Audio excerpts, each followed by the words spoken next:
Les sacs filets vous permettent d'emporter sous l'eau toutes sortes d'objets trop volumineux pour tenir dans la main. Vous les utiliserez notamment lors d'opérations de nettoyage sous-marin ou d'activités Project Aware Dive Against Debris, ou encore pour emporter en plongée de petits objets en vrac. Ils sont également utiles pour porter des articles mouillés après une plongée, comme votre combinaison isotherme. Rendez-vous dans votre centre de plongée local pour vous aider à choisir le sac filet le mieux adapté à l'utilisation que vous comptez en faire. Un point important, portez à la main un sac filet plein pendant une plongée afin de pouvoir le lâcher s'il venait à s'emmêler ou à peser trop lourd. Vous vous servez d'une ardoise ou d'un carnet étanche pour communiquer, noter vos limites de plongée planifiées, inscrire vos informations de plongée, etc. Vous avez le choix entre différentes tailles d'ardoises. Choisissez-en une facile à ranger dans une poche. Composés de papier imperméabilisé, les carnets étanches offrent une plus grande surface d'écriture. La plupart font environ cette taille et comme ils sont souples, ils tiennent facilement dans la poche d'une combinaison isotherme au niveau de la cuisse. Lorsque vous plongerez de nuit lors de votre formation Advanced Open Water Diver, vous aurez évidemment besoin d'une lampe de plongée. Mais beaucoup de plongeurs s'en servent aussi dans la journée. Plus une lampe est grande, plus elle est puissante et offre une durée de combustion élevée, bien que les modèles proposés soient de plus en plus compacts grâce aux progrès technologiques. Demandez les conseils de votre professionnel de la plongée pour choisir entre les différentes options de batterie, puissance et taille. Une fois que vous aurez choisi votre lampe, vous aurez besoin d'un clip pour l'attacher à votre gilet stabilisateur et d'un cordon de fixation au poignet pour ne pas la perdre en plongée. Vous commencerez un carnet de plongée dans le cadre de votre formation. Un grand nombre de plongeurs optent pour le carnet de plongée PADI qui a fait ses preuves, mais vous disposez d'un grand choix d'autres tailles et de styles. Vous pouvez également opter pour un carnet en ligne, une tablette ou un e-log pour PC. De nombreux ordinateurs de plongée permettent de télécharger ce type de programme, facilitant ainsi la consignation de vos données de plongée. Votre carnet de plongée vous permet d'enregistrer vos expériences et vous servira tout au long de votre formation. Il est conseillé d'y consigner vos informations en cas d'urgence, les numéros de téléphone et adresse courriel de vos binômes, les numéros de série de votre équipement, etc. À chaque plongée, enregistrez la date, le site de plongée, la profondeur, la durée, le nom de votre ou vos binômes, ainsi que votre objectif et quelques notes ou une description des événements notables. Votre carnet constitue par ailleurs un moyen de partager des informations avec d'autres membres de Scuba Earth et sur d'autres sites en ligne. Les logiciels de planification de plongée vous aident à planifier votre consommation d'air et à déterminer vos temps de plongée admissibles. Outre les programmes destinés aux ordinateurs personnels, les versions les plus répandues fonctionnent sur smartphone ou tablette. Certaines versions s'interfacent avec votre ordinateur de plongée et possèdent des fonctions e-log. La perte d'un joint étanche ou une sangle déchirée peuvent vous faire rater une plongée. La plupart des plongeurs se munissent d'une boîte de pièces de rechange. Il s'agit simplement d'un ensemble d'outils et de pièces remplaçables par l'utilisateur comme ceci, rangées dans une boîte solide que l'on place dans son sac filet. Lorsque vous préparez votre boîte de pièces de rechange, commencez par ces éléments de base. Mais choisissez une boîte un peu plus grande que ce dont vous aurez besoin au début. En effet, à mesure que vous gagnez de l'expérience, vous agrandirez votre kit. Alors prévoyez suffisamment d'espace, mais évitez de surcharger votre boîte avec des pièces que vous n'utiliserez pas.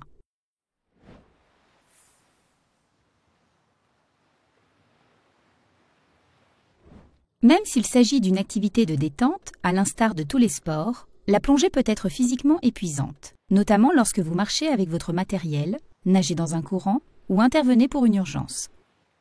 Tâchez donc de vous maintenir en bonne forme physique en pratiquant un programme d'exercice régulier approuvé par votre médecin. Soyez attentif à votre alimentation et votre sommeil et veillez à être à jour dans vos vaccinations. Un examen médical régulier est également recommandé. Comme toute activité physique, la plongée soumet le cœur et le système cardiovasculaire à certaines contraintes. Notamment lorsque vous soulevez et portez votre matériel, lorsque vous portez une combinaison isotherme par forte chaleur, etc. Ces facteurs peuvent causer des crises cardiaques chez les personnes prédisposées et peuvent poser problème en présence d'autres troubles cardiovasculaires. Si vous présentez des risques cardiovasculaires avérés ou potentiels, veillez à en parler à votre médecin. Ne consommez jamais d'alcool ou de tabac avant une plongée. Si vous consommez de l'alcool, faites preuve de modération la veille d'une plongée. Certains médicaments peuvent poser des problèmes en plongée, alors faites preuve de prudence et consultez votre médecin en cas de doute sur un médicament particulier. Vous devez être en bonne santé physique pour plonger. Si vous ne vous sentez pas bien, annulez la plongée. Vous pourrez plonger une fois rétabli et comme vous l'avez déjà appris, n'utilisez pas de médicaments pour éliminer les symptômes et plonger alors que vous êtes malade. La plongée est censée procurer du plaisir. Vous ne pourrez donc l'apprécier que si vous êtes en bonne santé. Comme toute autre activité physique, vous entretenez vos compétences et connaissances de plongeur par la pratique en plongeant régulièrement. S'il n'est pas possible d'aller en milieu naturel, entraînez-vous en piscine avec un binôme. Restez au fait des tendances et des pratiques de la plongée, notamment en maintenant le contact avec d'autres plongeurs et certaines communautés en ligne comme Scuba Earth. Si vous ne plongez pas pendant plus de 6 mois, renseignez-vous auprès de votre instructeur PADI sur le programme Scuba Review qui vous permet de rafraîchir vos connaissances et vos compétences.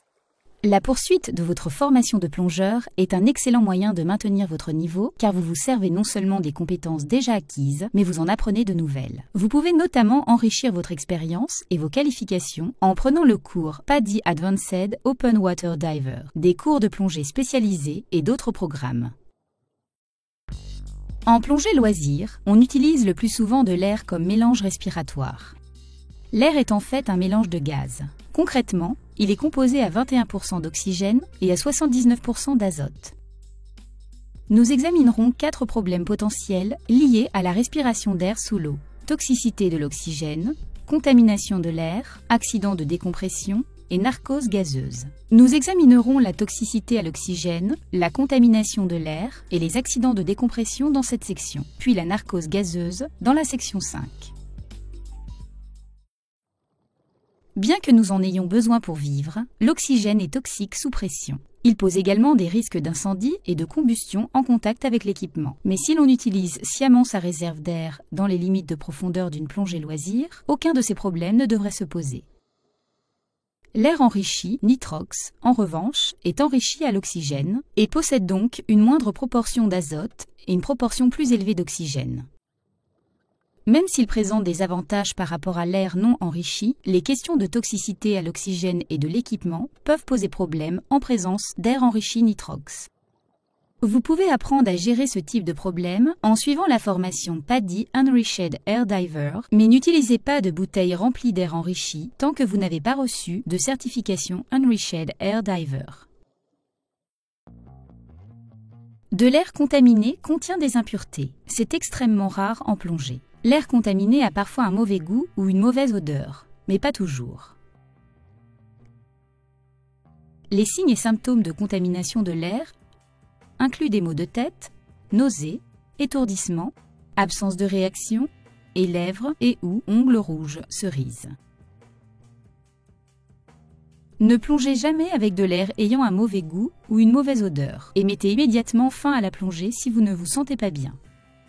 Tout plongeur potentiellement exposé à de l'air contaminé doit respirer de l'air frais et recevoir si possible de l'oxygène. Contactez les services d'urgence médicale. Évitez le risque d'exposition à de l'air contaminé en faisant remplir votre bouteille dans un centre de plongée professionnel réputé uniquement. Ces établissements utilisent des compresseurs et des filtres spécialement prévus pour l'air respirable et savent qu'il est important de tester l'air régulièrement. Vous avez appris que vous aviez des limites de temps sous l'eau, au-delà de la durée de votre réserve d'air ou du maintien d'une température confortable. L'une de ces limites est liée à l'azote. Quand vous plongez, sous l'effet de la hausse de pression, l'azote présent dans l'air que vous respirez se dissout et pénètre dans les tissus de votre organisme. Plus la pression est élevée, c'est-à-dire plus la plongée est profonde, et plus vous restez longtemps sous l'eau, plus la quantité d'azote dissoute dans vos tissus est importante. Comme votre corps n'utilise pas l'azote, lorsque vous remontez et que la pression baisse, cet excès d'azote est rejeté par vos tissus. Si l'excès d'azote n'est pas trop élevé, ce processus est inoffensif. Votre ordinateur de plongée ou les tables de type RDP Table ou ERDP-ML vous aident à maintenir cet excès d'azote dans des limites acceptables. Nous y reviendrons un peu plus tard. En revanche, si la quantité d'azote dissous est trop élevée, il peut se dégazer au cours de la remontée plus vite que votre organisme n'est capable de l'éliminer. Des bulles peuvent se former dans les tissus et causer un accident de décompression, un trouble médical grave parfois appelé maladie des caissons ou syndrome de décompression. Les signes et symptômes d'une telle condition peuvent inclure la paralysie, les états de choc, la faiblesse et la fatigue prolongée, des étourdissements, des engourdissements, des fourmillements, des difficultés respiratoires, des douleurs articulaires au niveau des membres et dans le pire des cas, la perte de connaissance et la mort. Ces signes et symptômes peuvent être évidents, mais peuvent aussi être subtils, comme une douleur légère à modérée, une sensation de faiblesse ou de fatigue prolongée sans raison apparente. Ils peuvent se manifester dans les 15 minutes à 12 heures suivant une plongée, même si des délais plus longs ont été observés. Ces symptômes peuvent être intermittents. Quoi qu'il en soit, tous les cas graves suspectés d'accidents de décompression doivent être traités. Nous examinerons dans la section 5 les premiers soins à administrer dans de tels cas. Le temps et la profondeur ont une incidence sur la façon dont le corps absorbe et libère l'excès d'azote. Mais les physiologistes pensent que d'autres facteurs prédisposent les individus au syndrome de décompression. Cela inclut notamment la fatigue, la déshydratation, l'exercice vigoureux, le froid, une mauvaise forme physique, une maladie ou une blessure, la consommation d'alcool et l'âge. Dans la sous-section suivante, vous apprendrez à tenir compte de ces facteurs s'ils vous concernent.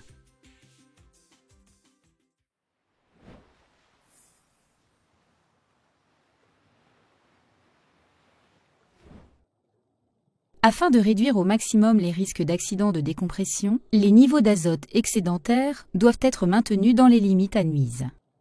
Mais comme il n'y a aucun moyen de mesurer le niveau réel d'azote qui se dissout dans l'organisme, on utilise des ordinateurs et des tables de plongée.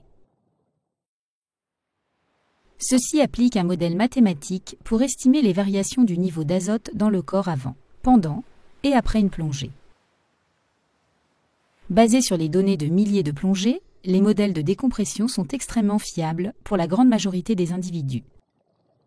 Et ce, la plupart du temps, mais ils n'effectuent aucune évaluation des effets réels sur l'organisme. Par ailleurs, ces modèles ne tiennent pas compte de la présence ou non de facteurs prédisposants. La susceptibilité de chaque personne à un accident de décompression étant différente, aucune table ni aucun ordinateur de plongée ne peut garantir qu'un accident de décompression ne se produira pas, même si l'on plonge dans ses limites. En tant que plongeur, vous devez accepter qu'il reste toujours un risque de syndrome de décompression.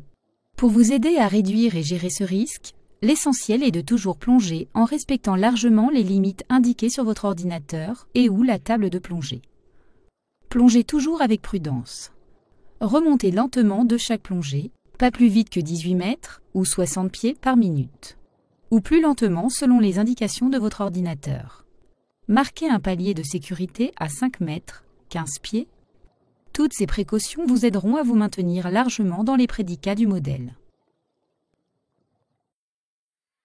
En plongée loisir, vous plongez toujours sans décompression. Cela signifie qu'à n'importe quel moment de la plongée, vous pourriez remonter directement à la surface s'il le fallait. À cette fin, vous devez respecter les limites sans décompression de votre ordinateur, lesquelles sont indiquées avant la plongée pour vous permettre de planifier. Plus vous plongez en profondeur, plus vite vous absorbez de l'azote. Donc, comme vous le voyez, les limites sans décompression se réduisent sensiblement à mesure que la profondeur augmente. Les temps varient légèrement d'un modèle à un autre, mais ceux-ci constituent des valeurs types. Pendant la plongée, votre ordinateur actualise votre temps de plongée sans décompression en fonction du temps que vous passez à chaque profondeur. Le temps qu'il vous reste sera plus court au point le plus profond, mais augmentera à mesure que vous remontez puisque l'absorption d'azote ralentit. On désigne par le terme plongée multiniveau la pratique qui consiste à prolonger son temps de plongée en remontant vers une eau moins profonde. C'est l'un des avantages majeurs offerts par les ordinateurs de plongée. Les tables basent votre limite de temps sur votre plus grande profondeur, même si vous ne maintenez pas une telle profondeur pendant toute votre plongée, ce qui se produit rarement. Notez que l'ERDPML est une exception à la règle, puisqu'il permet de planifier des plongées multiniveaux. Voyons comment ces limites peuvent varier au cours d'une plongée type. Ces plongeurs voudraient plonger à 18 mètres, 60 pieds, faire un peu d'exploration, puis remonter graduellement de manière à rester largement dans leurs limites, sans décompression, et à disposer d'une réserve d'air restante de 50 bars, 500 PSI, au moment de leur immersion. Lors de la planification pré-plongée, ils font défiler leur temps de plongée sans décompression. Leurs ordinateurs indiquent un temps de plongée sans décompression de 140 minutes à 12 mètres, 40 pieds, et de 55 minutes à 18 mètres, 60 pieds. Il décide de descendre jusqu'à 18 mètres, 60 pieds, puis d'entamer la remontée au bout de 30 minutes. La plongée se déroule comme prévu. Au bout d'une demi-heure, à 18 mètres, 60 pieds, leur ordinateur indique qu'il leur reste 25 minutes de plongée sans décompression. Ils entament leur remontée le long du récif et se stabilisent à 12 mètres, 40 pieds. Leur ordinateur indique un temps de plongée sans décompression de 83 minutes. Cela représente beaucoup plus de temps que ce dont ils disposaient à 18 mètres, 60 pieds. Mais comme leur organisme a absorbé de l'azote, ils disposent d'un temps de plongée inférieur aux 140 minutes indiquées avant la plongée. Mais étant donné que ce temps de plongée sans décompression est plus important que leur réserve d'air, ils mettent fin à la plongée avec suffisamment d'air pour remonter, marquer un palier de sécurité et refaire surface avec une réserve de 50 bars, 500 PSI. La vitesse de remontée est l'un des calculs effectués par les ordinateurs et tables de plongée. Il est donc important de respecter la vitesse indiquée. Les paliers de sécurité ne sont pas obligatoires en immersion dans les limites du modèle. Mais il est plus prudent de les marquer largement dans ces limites. Vous omettriez ces paliers uniquement dans une situation d'urgence, comme une panne d'air. En revanche, si vous dépassez accidentellement une limite sans décompression, vous devez absolument marquer un palier de décompression. Dans ce cas, ce palier est impératif pour éliminer l'excès d'azote avant de faire surface. Si vous omettiez ce palier, vous dépasseriez les limites du modèle et vous vous exposeriez à un risque inacceptable d'accident de décompression. Nous reviendrons sur les paliers de décompression d'urgence dans la section 5. Après une plongée, vos temps de plongée sans décompression sont plus courts qu'avant la plongée. Cela s'explique par le fait qu'il reste dans votre organisme un excès d'azote issu de la plongée précédente. C'est ce qu'on appelle l'azote résiduel, tandis qu'une plongée effectuée avec de l'azote résiduel s'appelle une plongée successive. Lors d'une plongée successive, vos limites sans décompression sont réduites car votre organisme contient déjà de l'azote. Votre ordinateur doit tenir compte de cet azote résiduel en plus de la quantité d'azote qui se dissout dans votre organisme lors d'une plongée successive. Vous devez attendre plusieurs heures après une plongée, en général 12 heures au minimum, avant que les niveaux d'azote dans votre organisme redeviennent normaux. Passé ce délai, une plongée n'est plus considérée comme étant successive. Même s'il reste des résidus d'azote dans votre organisme après une plongée, ce niveau baissera pendant un intervalle en surface entre vos plongées. Par conséquent, plus cet intervalle en surface est long, plus vous aurez de temps de plongée sans décompression lors d'une plongée successive. Étant donné que votre ordinateur calcule vos niveaux d'azote théoriques en continu, il est important d'utiliser le même ordinateur pour toutes vos plongées tout au long de la journée. Le niveau d'azote résiduel dans votre organisme étant mémorisé, ne partagez pas votre ordinateur ou n'en changez pas. Et ne l'éteignez pas. La plupart des modèles ne le permettent pas de toute façon. Si vous ne plongez pas continuellement avec le même ordinateur, il ne pourra pas calculer avec précision vos niveaux d'azote théoriques. Plonger sans utiliser le même ordinateur pour toutes les plongées accroît considérablement les risques d'accident de décompression.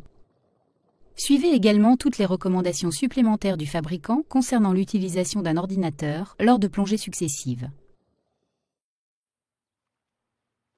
Avant d'utiliser votre ordinateur de plongée, lisez la documentation du fabricant dans son intégralité. Les ordinateurs de plongée varient en fonctionnalité et peuvent avoir différentes dispositions. Mais au minimum, ils indiquent presque toujours les limites sans décompression avant une plongée.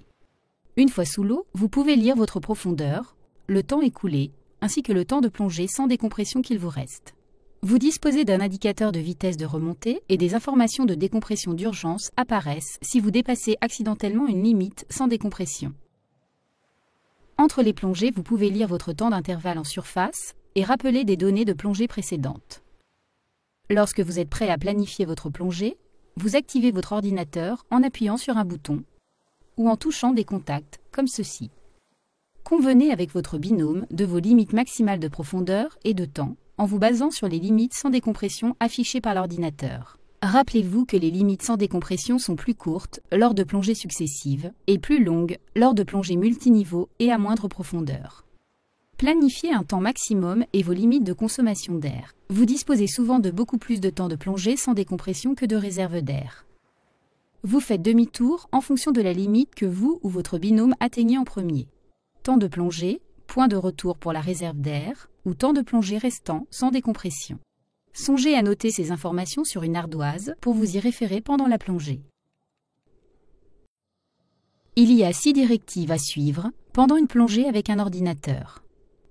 1. Plongez selon le plan. Ne dépassez pas les limites de profondeur ou de temps de plongée fixées simplement parce que l'ordinateur vous permet de le faire. 2. Restez bien dans les limites de l'ordinateur. Ne laissez jamais le temps de plongée sans décompression qui vous reste s'approcher de 0. 3. Suivez les indications de l'ordinateur le plus prudent, le vôtre ou celui de votre binôme. 4. Surveillez votre manomètre immergeable pour gérer votre réserve d'air. 5. Quand vous le pouvez, commencez au point le plus profond et remontez progressivement. Lorsque vous effectuez plusieurs plongées, plongez d'abord au point le plus profond. Cela est considéré comme une pratique prudente de la plongée et vous donne le temps de plonger sans décompression le plus long. 6. Remontez lentement en respectant la vitesse de remontée indiquée par votre ordinateur et marquez un palier de sécurité. Il est très rare qu'un ordinateur de plongée tombe en panne. Ils sont pratiquement tous dotés d'une fonction de contrôle automatique qui permet notamment de vérifier le niveau de batterie lors de l'activation. Si votre ordinateur tombe toutefois en panne au cours d'une plongée, vous avez deux options. La première est de remonter, marquer un palier de sécurité et mettre fin à la plongée. Si vous respectez amplement vos limites de plongée, vous devriez maintenir un niveau d'azote théorique acceptable. Si vous avez deux ordinateurs et plongez avec les deux, votre seconde option est de poursuivre votre plongée avec l'ordinateur opérationnel. Si votre ordinateur tombe en panne entre deux plongées et que vous en utilisez deux, vous pouvez effectuer une nouvelle plongée avec celui qui fonctionne. Si vous plongez avec un seul ordinateur et que celui-ci tombe en panne, vous pourrez peut-être continuer à plonger en utilisant les indications de temps et de profondeur provenant des tables de plongée, d'un profondimètre et d'un chronomètre. Sinon, vous devez attendre 12 heures avant de replonger avec un ordinateur opérationnel.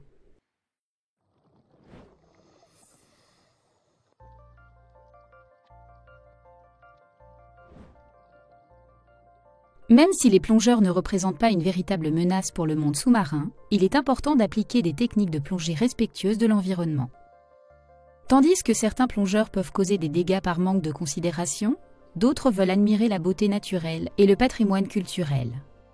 Ils peuvent aussi amplifier les problèmes dans les environnements déjà touchés par la pollution.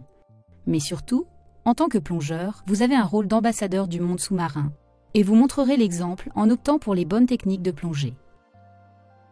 En tant qu'observateur direct du monde sous-marin, les plongeurs sont souvent les témoins initiaux des problèmes. La façon dont vous plongez aura donc une incidence sur votre crédibilité en tant que relayeur de ce que vous observez sous l'eau et en tant que porte-parole des initiatives d'information du public et de protection du monde sous-marin.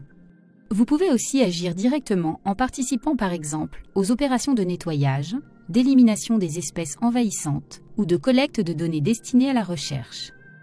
Pour en savoir plus sur les différentes actions que vous pouvez mener en tant que plongeur pour contribuer à la protection du monde sous-marin, adressez-vous à votre centre PADI ou de plongée et consultez le site projectaware.org.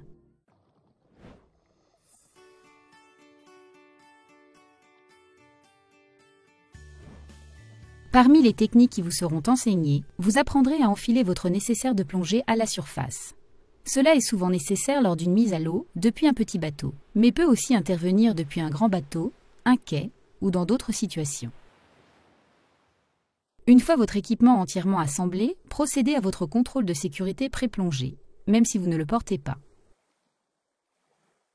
Assurez-vous qu'il flotte. Vous devrez peut-être placer vos poids une fois votre équipement enfilé.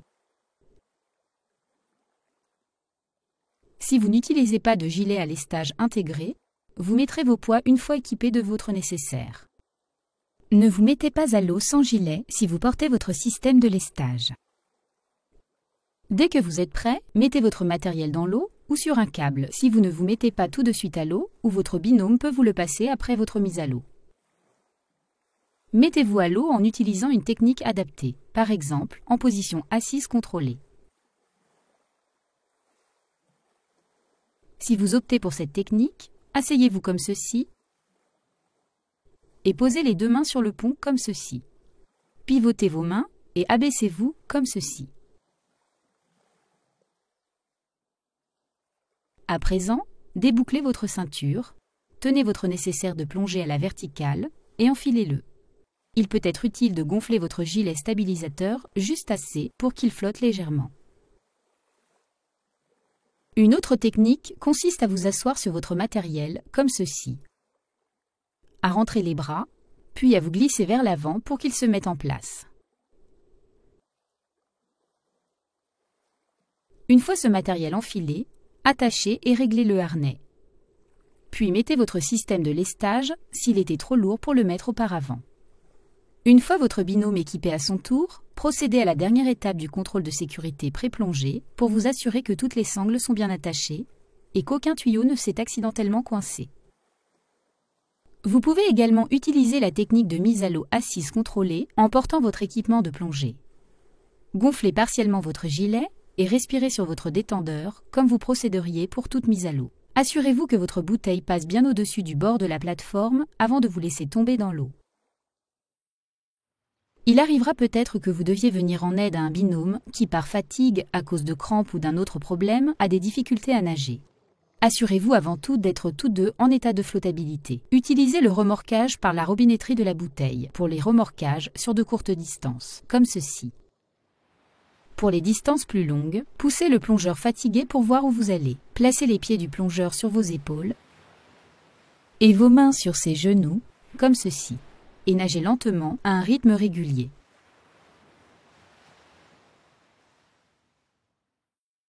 Dans cet exercice, vous utilisez à la fois les techniques de flottabilité neutre et les techniques de descente, de nage et de remontée telles que vous les utiliseriez en milieu naturel.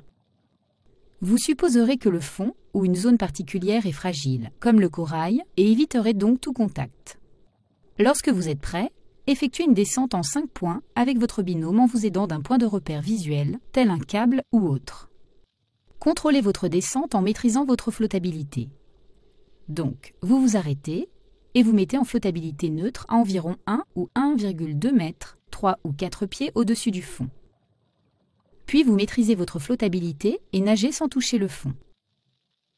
Contrôlez vos mouvements, pas seulement votre flottabilité. Apprenez à ne toucher quelque chose que de façon intentionnelle. Retournez au câble de repère et procédez à une remontée en 5 points, en utilisant comme repère visuel uniquement, là encore, sans toucher le fond. Si vous perdez votre masque et ne parvenez pas à le récupérer, vous devrez vous en passer pour terminer votre plongée. La nage sans masque vous permettra de vous y entraîner. Enlevez votre masque, puis établissez contact avec votre binôme. Si possible, gardez les yeux ouverts, mais fermez-les si vous portez des lentilles de contact.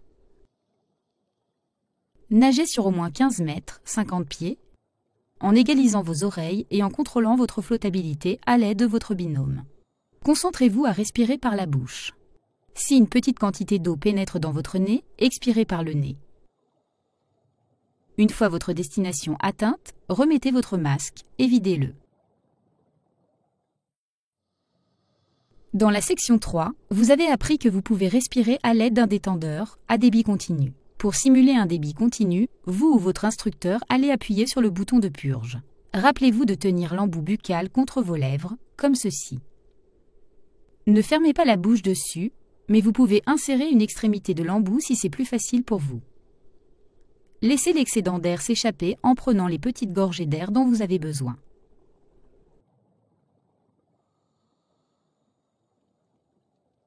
Après l'exercice, vérifiez votre manomètre immergeable. Vous serez surpris de la quantité d'air que vous avez utilisée. Cela montre qu'il est important d'entamer immédiatement une remontée quand on respire sur un détendeur en débit continu. Si vous devez débrancher votre gonfleur moyenne pression, vous pouvez gonfler votre gilet à la bouche, sous l'eau, pour contrôler votre flottabilité. Tenez le gonfleur-dégonfleur de la main gauche, comme ceci. Prenez une respiration sur votre détendeur, puis expirez un tiers ou la moitié de votre souffle dans votre gilet, comme ceci, et conservez suffisamment d'air pour vider votre détendeur. Reprenez votre détendeur, puis répétez l'opération si vous avez besoin de plus de flottabilité. N'oubliez pas de laisser s'échapper un filet de bulles lorsque le détendeur est hors de votre bouche. Une fois en flottabilité neutre, restez stationnaire pendant 60 secondes en contrôlant votre respiration et en procédant à de légers ajustements, selon le besoin. La plongée en apnée, ou plongée libre sans équipement, permet de faire un tour de reconnaissance ou d'explorer une eau peu profonde sans gaspiller l'air de la bouteille. Vous pouvez également plonger en apnée lorsque la plongée en bouteille n'est pas possible. On peut retenir son souffle plus longtemps en respirant correctement. Détendez-vous et respirez avec votre diaphragme. L'hyperventilation, qui consiste à respirer profondément et ou rapidement avant de retenir son souffle, était autrefois pratique courante, mais n'est plus préconisée aujourd'hui car si elle est effectuée incorrectement, elle peut causer une perte de connaissance sous l'eau et la noyade. La respiration détendue avec le diaphragme vous aidera à retenir plus longtemps votre souffle. À votre retour en surface après une plongée en apnée, respirez normalement avec votre diaphragme. Une forte expiration après une immersion après avoir longuement retenu son souffle peut provoquer un évanouissement. Détendez-vous pendant quelques minutes, le temps que les niveaux d'oxygène et de dioxyde de carbone dans votre organisme redeviennent normaux. Si vous ressentez des étourdissements, des vertiges ou des picotements aux mains, aux bras ou aux pieds, arrêtez la plongée. Reposez-vous et détendez-vous et respirez à la surface jusqu'à votre rétablissement complet. Faites une plongée en surface, la tête la première, parfois appelée plongée en canard, pour pénétrer rapidement sous l'eau. Nagez vers l'avant en respirant de façon détendue avec votre diaphragme, puis retenez votre souffle et penchez-vous en avant comme ceci. Voyez comment on soulève les jambes aussi haut et droit que possible. Le poids de vos jambes vous propulse naturellement vers le bas. Nagez vers le bas en égalisant comme vous l'avez appris. Détendez-vous et explorez. Avec la pratique, vous serez surpris comme on peut tenir longtemps sur un seul souffle. Vous remarquerez que votre binôme reste en haut quand vous êtes en bas. Alternez, un en haut, l'autre en bas. De cette manière, si un plongeur a besoin d'aide, le binôme ayant économisé son souffle pourra descendre lui prêter assistance. Lorsque vous devez absolument respirer, levez les yeux, tendez le bras et tournez-vous pour mieux voir pendant que vous remontez. Tout en regardant vers le haut, expirez pendant la traversée du dernier mètre, des quelques pieds d'eau. Continuez d'expirer pendant que vous roulez vers l'avant en position de nage. Votre tuba ne devrait pratiquement pas contenir d'eau. S'il en contient, utilisez la méthode de vidage par jet de baleine apprise précédemment. Certains plongeurs privilégient cette méthode dans tous les cas. Il arrive que vous enleviez votre nécessaire de plongée dans l'eau avant de sortir. Gonflez votre gilet, puis retirez et tendez vos poids. Mettez votre tuba, puis relâchez votre harnais et enlevez votre matériel. Il sera peut-être plus facile de ne gonfler votre gilet que suffisamment pour permettre à votre matériel de flotter. Gardez le reste de votre matériel en place, puis tendez votre nécessaire de plongée ou attachez-le à un câble. Si vous sortez de l'eau sans échelle, par exemple pour monter dans un petit bateau ou sur un quai de faible hauteur, hissez-vous en poussant sur vos bras et en battant des pieds, et tournez-vous pour vous asseoir, comme ceci. Ou abaissez-vous sur la poitrine et retournez-vous en roulant, comme ceci. Une fois sorti, soulevez votre équipement de l'eau.